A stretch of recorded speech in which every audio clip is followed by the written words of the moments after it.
بسم اللہ الرحمن الرحیم۔ حضرت موسیٰ علیہ السلام ایک دن ایک آدمی کے پاس سے گزرے جس کا پیٹ درندوں نے پھاڑ کر گوشت نوچ لیا تھا۔ حضرت موسیٰ علیہ السلام نے اس شخص کو پہچان لیا، اس کے پاس کھڑے ہوئے اور دعا فرمائی، یا اللہ، یہ بندہ تو تیرا فرما بردار تھا، پھر میں اسے اس حالت میں کیوں پاتا ہوں؟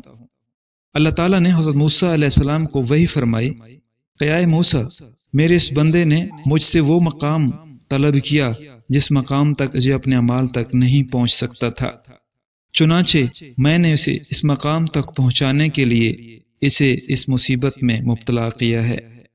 بے شک اللہ کے ہر کام میں حکمت ہوتی ہے، البتہ یہ ضروری نہیں کہ صرف نیک بندوں پر ہی امتحان آئے، بسا اوقات گناہ گاروں کو بھی مصیبتوں میں مبتلا کر کے آلودگیوں سے پاک کیا جاتا ہے۔ حضرت سیدنا باجزید بسطامی کسی جگہ سے گزر رہے تھے، آپ نے دیکھا ایک بچہ کیچڑ میں گر گیا ہے اور اس کا بدن اور لباس گندگی سے لتھڑ گیا ہے۔ لوگ دیکھتے ہوئے گزر جاتے ہیں، کوئی پرواہ بھی نہیں کرتا۔ پھر کہیں دور سے اس کی ماں نے دیکھا، دوڑتی ہوئی آئی، 2 تھپڑ بچے کو لگائے، کپڑے اتار کر دھوئے اور اسے غسل دیا۔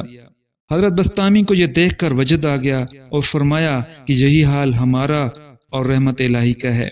ہم گناہوں کی دلدل میں لتھڑ جاتے ہیں، کسی کو کوئی پرواہ نہیں ہوتی، مگر رحمت الہی کا دریا جوش میں آتا ہے اور ہمیں مصیبتوں کے ذریعے اور آزمائشوں سے درست کیا جاتا ہے۔ اس طرح کی اچھی ویڈیوز کے لیے ہمارے چینل کو ضرور سبسکرائب کیجیے۔